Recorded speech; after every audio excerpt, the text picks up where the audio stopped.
Ramzan target করে আপনারা শশা কখন চাষ করবেন? আপনার প্রথম রমজানে যদি প্রথম হারভেস্ট করেন অল্প কিছু ফল উঠবে, তো দুইটা জমি আপনি প্রথম রমজানও টার্গেট করলেন, শেষের রমজানও। আমরা জানি যে রমজান এবছর ফেব্রুয়ারির 17 অথবা 18 তারিখে শুরু হবে। তো সেক্ষেত্রে আমরা কখন রমজান টার্গেট করে বপন করব? এখানে বিষয় হচ্ছে দুইটা, আমরা রমজানের শুরুটাকে টার্গেট করব নাকি শেষটাকে টার্গেট করব।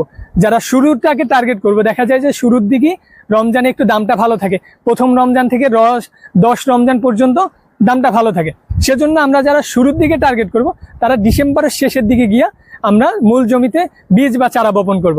কারণ আমরা জানি যে শীতকালে কিন্তু গাছের গ্রোথ একটু কম হয়, অনেক সময় অনেক জাতে ফল আসতে একটু দেরি হয়। তো সেজন্য আমরা অ্যাভারেজ ধরেই রাখতে পারি যে 40 থেকে 45 দিনে গিয়ে আমরা প্রথম হারভেস্টিংয়ে যেতে পারবো। যদি 40 থেকে 45 দিনে প্রথম হারভেস্টিংয়ে করতে পারি, আমাদেরকে আগে কিন্তু 60 দিন আগেই বপন করতে হবে। কারণ আপনার প্রথম রমজানে যদি প্রথম হারভেস্ট করেন অল্প কিছু ফল উঠবে, তো আপনার টার্গেট রাখতে হবে প্রথম রমজানের দিকে তৃতীয় বা চতুর্থ হারভেস্টিং যাতে করতে পারেন।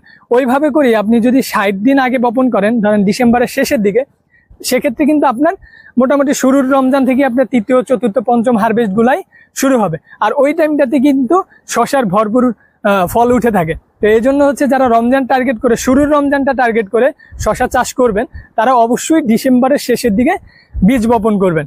তাহলে হচ্ছে আপনারা শুরুর রমজানটা পাবেন। আর শেষের দিকে মানে রমজানের শেষ টাইমটাতে যারা টার্গেট করবেন, কারণ দেখা যায় মাঝখানের দিকটাতে অ্যাভারেজ থাকে, কিন্তু শেষে ঈদের দিকে এবং শুরুতে দামটা কিন্তু বেশি থাকে। তাই শেষের দিকে যারা বপন করবেন তারা হচ্ছে আপনার জানুয়ারির 20 তারিখের আগে বপন করলেন, তাইলে হচ্ছে আপনি গিয়া শেষের দিকটাতে কাভার করতে পারবেন।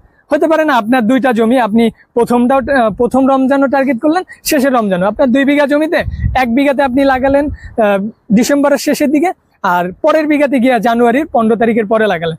এইটা যখন লাগাবেন দেখবেন যে আপনার মোটামুটি 2 সাইড কাভার হয়ে যাবে, আপনি শুরুও পাচ্ছেন শেষও পাচ্ছেন। তো আশা করি এবছর রমজান টার্গেট করে কিভাবে শশা চাষ করবেন, মানে কখন চাষ করবেন সেটা বুঝতে পেরেছেন।